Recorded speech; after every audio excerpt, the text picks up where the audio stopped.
Well, what is a non-negotiable, right? Let's first establish what is a non-negotiable. And non-negotiable, as it says, is something you will not negotiate. Okay, there's a lot of things in our life, and the chaos of our mind ensues when we begin to negotiate with ourselves. If my commitment or my goals as a man is to wake up at a certain time, to go to the gym, to eat a certain diet, whatever it is, right? Or to stay away from pornography, to stay away from drugs and alcohol, whatever it is, whatever your commitment is as a man, that is the standard that you uphold in your life because we don't meet our goals, we meet our standards. If you guys want to really learn how to accomplish your goals, stop setting goals and start setting standards. It is standards that you will meet every single day. So if you're worried about how your life's going, it's because your standards suck.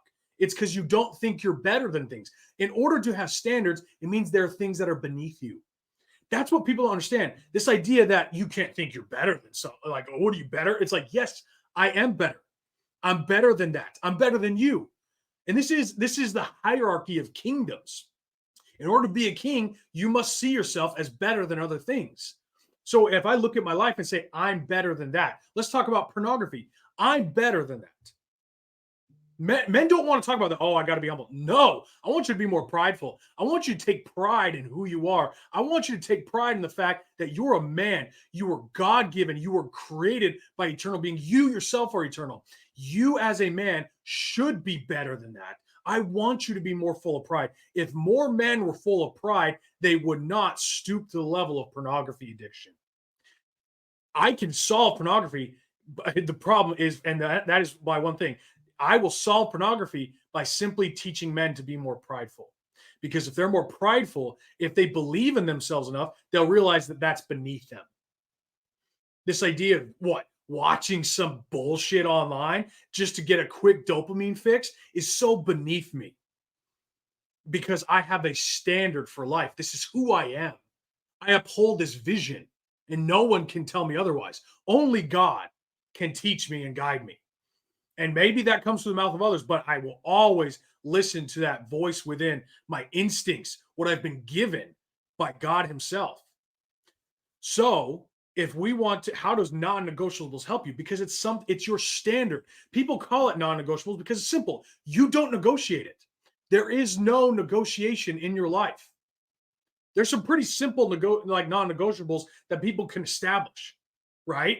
And we don't even like it doesn't even matter. If your standard is that I am a healthy man, I am a strong man, well, I will live to uphold that standard by lifting weights, by training, by doing everything necessary to uphold my standard, right? My title that I've established as who I am. So, not how do non-negotiables help you? It's the only way to get things done. Most people struggle in life not because they don't have the skills or goals. Everyone has the skills and goals or abilities. What they don't have is a sense of pride. What they don't have is a sense of virtue and accomplishment, because that is what a standard is. It's the virtues in your life. Let's think about this. Let's think about this for a second. If a virtue of your life, or if the standard you uphold for who you are is you recognize yourself, you say, I am a courageous man. Well, that means anytime fear comes into your life, it is a direct attack on your identity because I am courageous. So fear is now attacking who I am. It is attacking my standards and who I'm uplifted to be. So I must destroy that or I will destroy myself. It becomes an actual war between my identity and the other things in this life that will keep me from that. If I am a healthy man, and I do not put things into my body that aren't aligned with who I am, then everything outside of that becomes beneath me. It becomes not worthy of my mouth, of my body. It becomes not worthy of even my energy. If I could get a hold of men and teach them to be more full of pride and to actually recognize who they are, we could solve every addiction known to man. Would any man succumb to the chaos of alcoholism, of drug abuse, of pornography abuse, of any form of addiction if they recognize who they were? It would be a waste of their time. It would be so beneath them, they would laugh at the idea of even touching those things. So really the answer actually is not this idea of human, it's actually an answer of pride, of dignity. Think about this. You could go viral for being a wacky, clown, which a lot of people have, and you can make a lot of money if you're willing to sell yourself. Look at all the women making all this money on OnlyFans.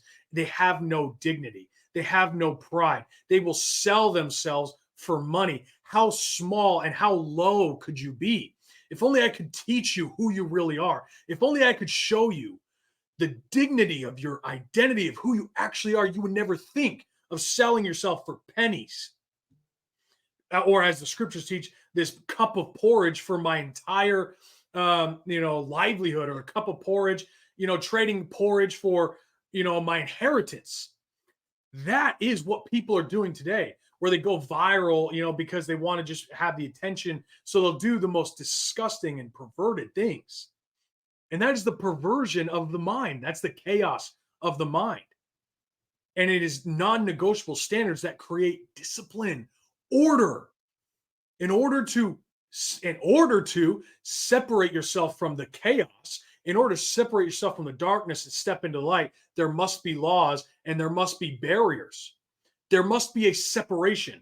In order for you to escape darkness, there must be a wall keeping the darkness at bay, away from the light. There must be a distinction between the two. And that distinction we call morals. We call it standards, principles, doctrine, laws, whatever you want to call it. It's the same thing. It's a non-negotiable, something that is not negotiated.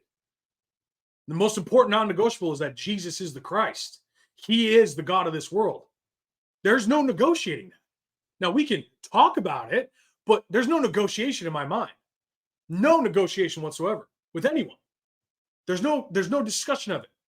Or my family, or the principles of family, or the virtues of manhood.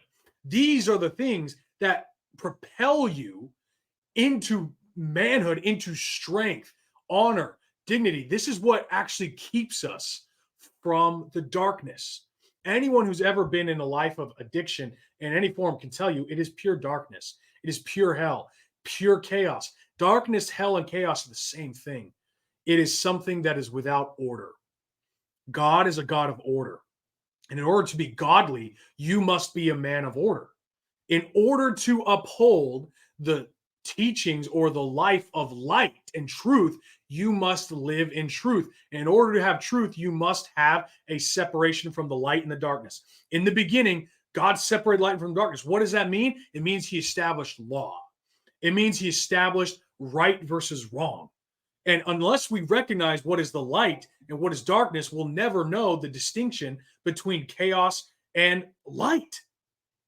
And this is the simple fact of life. When people talk about struggling to, fulfill their goals, it's like, it's just because you don't know who you are. That seems like such a simple phrase. Oh, no shit.